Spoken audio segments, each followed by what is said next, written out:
Twitter, @RafaelRomoCNN.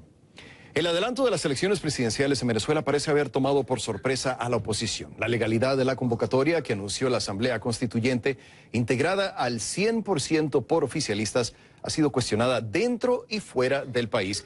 Y aunque la oposición coincide en que el gobierno de Nicolás Maduro no ofrece garantías para unas elecciones libres y transparentes, está dividida. Como nos dice Osmari Hernández desde Caracas, la pregunta es ahora, ¿participar o no participar? Una oposición fragmentada transita ahora una cuenta regresiva hacia unas elecciones presidenciales, cuya fecha aún no ha sido fijada por el Poder Electoral, pero que la Asamblea Nacional Constituyente, convocante del proceso, exigió se realizara en el primer cuatrimestre de 2018. Antes del día 30 de abril, que termine ese cuatrimestre, debe haber elecciones en Venezuela.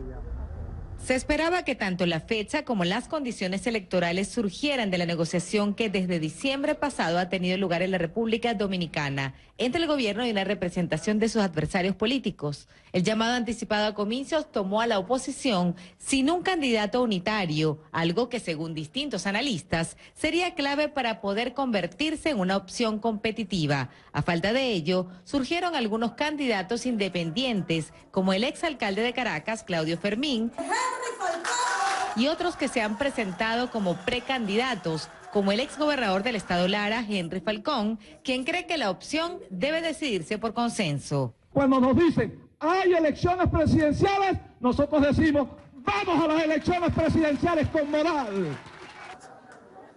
Mientras, el expresidente del Parlamento venezolano, diputado Henry Ramos Ayub, también se ratificó como precandidato apoyando la realización de primarias opositoras. Tampoco se descarta que se sume a la contienda un líder que no pertenezca a los partidos políticos, como es el caso del popular empresario Lorenzo Mendoza. Nosotros jamás desconocemos, jamás, a un actor fuera de la política que pueda ser efectivo, incluso eficaz, en la conducción de un proceso de transición en Venezuela.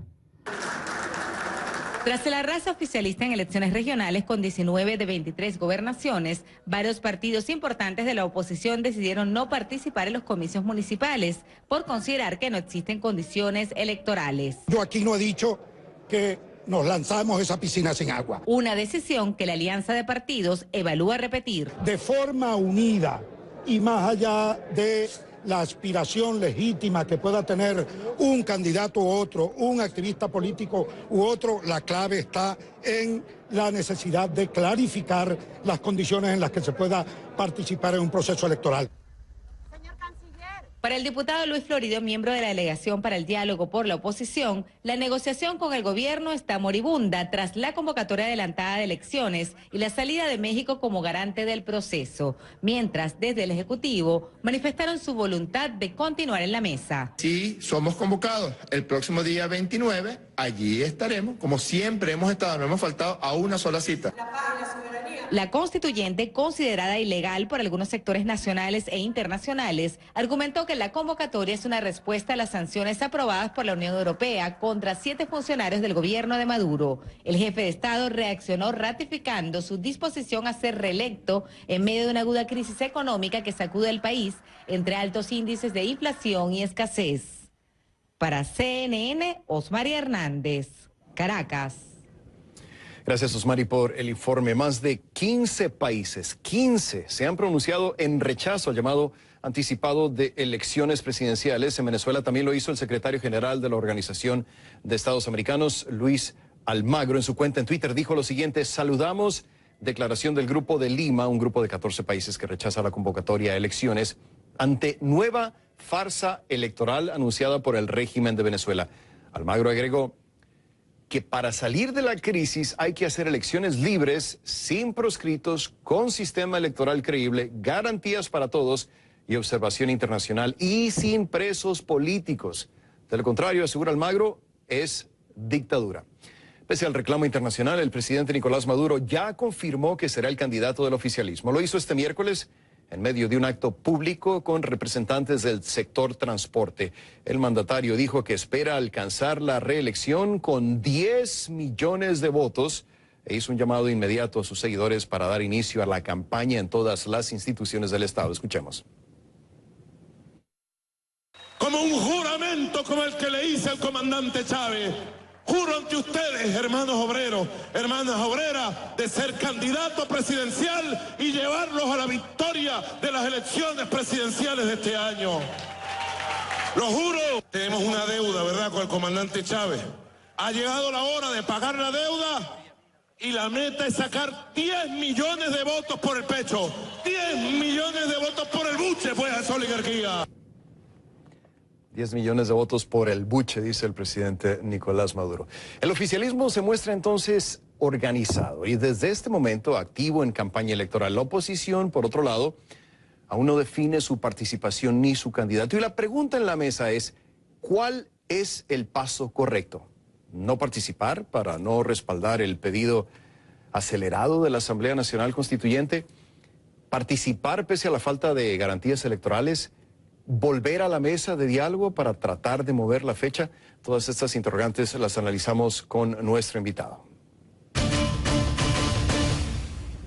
Le doy la bienvenida a Vladimir Villegas, periodista y miembro de la Constituyente de 1999, el original, quien nos acompaña vía Skype desde Caracas. Vladimir, como siempre, bienvenido a Conclusiones. Si me permites la comparación, lo que estoy viendo en Venezuela es como cuando en una pelea de box, el candidato, no el candidato, el pugilista que va encima, después de pegarle un golpe duro a su adversario, antes de que se recupere, lo empieza a golpear otra vez. Porque estamos viendo que en Venezuela hubo protestas el año pasado, después se forma la Constituyente en julio, que neutraliza la Asamblea Nacional, como tú bien sabes. Después el oficialismo deja con muy poco poder a las elecciones regionales de octubre, 19 de 23 gobernaciones, veíamos en el reporte de Osmar Hernández, y solidifica su control en las municipales de diciembre. ¿Vale la comparación, Vladimir? Es como un boxeador dándole el 1-2 a su contrincante y aprovechando que está débil ya, le aseste el otro golpe con estas elecciones presidenciales con sorpresa. Fíjate, buenas noches, saludos para ti y para toda la audiencia en toda América Latina. Fíjate, a mí que me gusta mucho el boxeo, entiendo bien lo que me estás diciendo, pero entonces el dilema de la oposición es seguir en la pelea o tirar la toalla. Es un dilema bastante difícil de resolver porque hay muchos elementos involucrados. Si, por ejemplo, el presidente, la oposición decide no participar, pues de una vez está asegurando que el presidente Nicolás Maduro va a ganar sin ningún tipo de problemas esta elección y va a derrotar no solamente a la oposición, sino que de hecho dejaría sin efecto un sentimiento de descontento que es muy grande, que yo diría que la mayor fuerza opositora en Venezuela hoy es el descontento, no es ningún partido, ni la MUD, ni todos los partidos de la MUD sumados. Es el descontento por la grave situación social y económica que vivimos los venezolanos. Ahora, la oposición tiene dos problemas que resolver al corto plazo. En primer lugar, decidir si participa y luego la escogencia del candidato. Y allí entra entonces el tema del método. La mayoría de las fuerzas opositoras hoy creo que están decididas a participar en cuanto a lo que se ha visto, pues las declaraciones de todos y cada uno, porque los principales partidos tienen de alguna manera precandidatos. Primera Justicia ya va a oficializar pronto, de acuerdo a lo que me han informado, lo que se ha informado, a Juan Pablo Guanipa, ex candidato a la gobernación del Zulia, que precisamente no quiso juramentarse a la Constituyente y ahora sería el precandidato a unas primarias o a una mesa donde se buscaría el Pero ahí está el problema, ¿no, Vladimir? Porque ya hemos visto cómo el oficialismo ha inhabilitado, ha dejado fuera de combate a la gran mayoría de los líderes de la oposición. Ya sabemos que Leopoldo López tiene arresto domiciliario, que Enrique Capriles está inhabilitado por incurrir en delitos, Antonio Ledesma está en el exilio desde noviembre, María Corina Machado inhabilitada en 2015 cuando era diputada de la Asamblea Nacional, acusada de faltar a la Constitución. Entonces ha sido una campaña progresiva, paso por paso, para eliminar a cualquier persona, a cualquier líder de la organización, de la oposición, mejor dicho, que tenga alguna posibilidad. Por eso está pasando lo que pasa, ¿no, Vladimir? Claro, es uno de los problemas más graves que tenemos en Venezuela, el uso pues, de este instrumento de la inhabilitación como mecanismo de anulación de liderazgos políticos que pueden ser competitivos. Sin embargo, creo yo que en Venezuela hay unas condiciones, yo diría que objetivas, para que si se presenta una fuerza opositora unificada en torno a una figura que sea capaz de arrastrar ese descontento, pueda darle una sorpresa al gobierno. El gobierno cree que con el adelanto de las elecciones ya tiene el triunfo en el bolsillo. Pero si aquí, por ejemplo, se presenta una alternativa que unifique, pues a lo mejor el panorama es totalmente distinto. El dilema de la oposición es precisamente si vuelve a incurrir en la no participación o si convalida con la participación una decisión de una Asamblea Nacional Constituyente que ha recibido muchos cuestionamientos nacionales e internacionales. El panorama, por supuesto, no es fácil, pero es obvio que el principal problema es la unidad.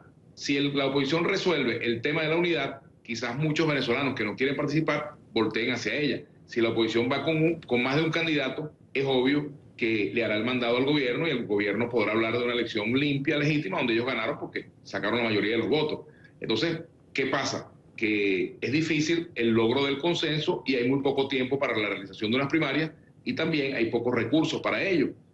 A lo mejor organizan unas primarias, pero no hay garantías de que pueda ser una primaria con todas las de la ley y con una mayor participación ciudadana que le dé fortaleza a una candidatura de esta naturaleza. Lo que es difícil es que se pongan de acuerdo, porque Voluntad Popular y Primero Justicia no tienen hoy un liderazgo, un candidato fuerte. Juan Pablo Guanipa, bueno, pudiera ser un candidato de PJ, pero a la larga creo yo que dentro del panorama, al menos de los partidos que han estado en la MUD, las candidaturas de Henry Ramos y Henry Falcón serían las principales en ese escenario. Y ahí está el problema, Vladimir.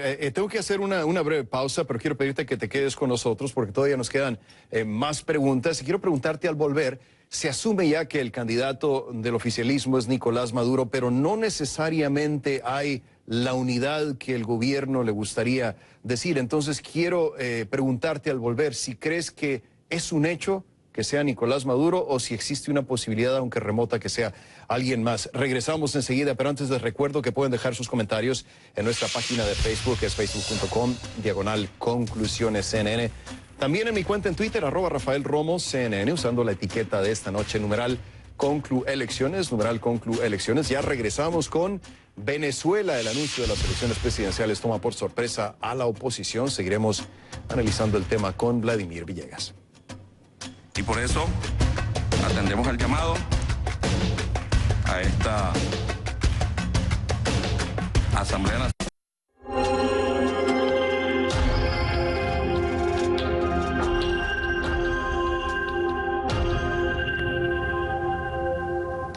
Continuamos hablando con Vladimir Villegas, periodista y miembro de la Constituyente de 1999, quien nos acompaña vía Skype desde Caracas. Gracias por seguir con nosotros.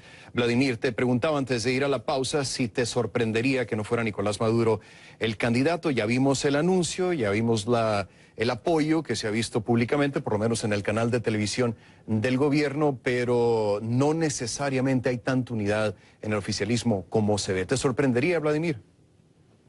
Mira, Rafael, yo no veo en este momento la posibilidad de que exista otro candidato del Partido Socialista Unido de Venezuela que Nicolás Maduro en este momento. Ahora, las elecciones son en 2 meses y cualquier cosa pudiera surgir si algún análisis que ellos hagan les da como resultado que Maduro podría perder las elecciones. Por ejemplo, con un cisne negro, que aparezca una candidatura capaz de aglutinar el descontento en la oposición distinta a las candidaturas que ya existen. Por ejemplo, si Lorenzo Mendoza sale digamos... el empresario, dices. El criterio de su candidatura, de si va o no va, y dice, por ejemplo, que no va, pues el panorama se reduce a los candidatos que ya conocemos. Si él decide ir, pues es obvio que esa candidatura puede constituir un terremoto político en Venezuela, porque ya diversas encuestas lo muestran como una candidatura, primero con un bajo nivel de rechazo y segundo con una expectativa muy creciente de esos sectores del país. Entonces, eso sería un elemento que pudiera pensar llevar al chavismo a reevaluar su estrategia electoral, por ejemplo. Pero si no es así, no veo en este momento otras condiciones. Por ejemplo, Rafael Ramírez pidió unas primarias, pero ya diversos voceros del chavismo le han dicho que él ya no es del chavismo. Sí, no, queda descartado. Una aclamación prácticamente el 4 de febrero es lo que está previsto, ¿no? Ahora, Vladimir, estoy recibiendo muchos comentarios en mi cuenta en Twitter. La gente me dice, por ejemplo, no se puede ir a unas elecciones cuando las condiciones no son confiables, menos con un CNE, el Consejo Nacional Electoral, con los mismos actores. Estoy recibiendo muchos comentarios que más o menos dicen lo mismo y es de lo que se queja la oposición. Y ya nos comentabas tú cómo está la oposición en una encrucijada, porque si participan en el proceso, de cierta manera, le dan validez tácita a la Asamblea Nacional Constituyente y se ajustan al sistema, y si no, pues puede pasar que se queden todavía sin menos poder político. ¿Este es el principal problema, Vladimir, desde tu perspectiva de la oposición, esta encrucijada? El principal problema para la oposición hoy es lograr unidad en dos cosas. Primero, en el método para escoger el candidato y segundo, en una candidatura que realmente sea una alternativa. Ahora, si por ejemplo los chilenos hubiesen pensado lo mismo cuando derrotaron a Pinochet en un plebiscito hecho a la medida de los intereses de la dictadura de Pinochet, obviamente quizás la historia sería otra. Es decir, una fuerza que se considere derrotada de antemano no puede estar en condiciones de dar una batalla, y menos una batalla electoral. Creo que hay muchos problemas en Venezuela como para que el gobierno también tenga temor de perder una elección. Primero, bueno, hay un descontento, hay un empobrecimiento hasta de los sectores medios. Venezuela está empobrecida, la economía paralizada, mucha gente yéndose del país, los profesionales se han ido de Venezuela, muchos de ellos, mucha gente haciendo maletas para irse de Venezuela por avión o por la frontera, por carretera, hasta por lancha se han ido. Es decir, hay un panorama social muy grave, y esto me hace recordar lo que pasó en Nicaragua, cuando perdió el sandinismo con Violeta Chamorro. Todo el mundo daba como un hecho que iba a ganar el sandinismo, pero los efectos de la guerra, la pobreza, la violencia, la situación económica llevaron a una derrota del sandinismo. El chavismo sabe a lo que se está enfrentando y por eso colocan esa elección en esas condiciones, para tratar de reducir al mínimo los riesgos, pero con todo y el panorama que ellos han dibujado para la oposición, con todo y el tratar de hacer unas elecciones a su medida, pues hay una crisis económica terrible. Sí, pero en ese mismo punto, Vladimir, en ese mismo punto, lo que me está diciendo la gente en Twitter es, si las elecciones fueran limpias, transparentes, si el CNE fuera confiable, seguramente estaríamos hablando de que Maduro perdería la presidencia, porque las últimas encuestas lo ponen por debajo del 30%, pero dicen, no existen las condiciones, y eso te lo puede repetir cualquiera de la oposición, para que se den unas elecciones con garantías. Es que mira, hay muchas razones para participar y muchas también para no participar, es obvio.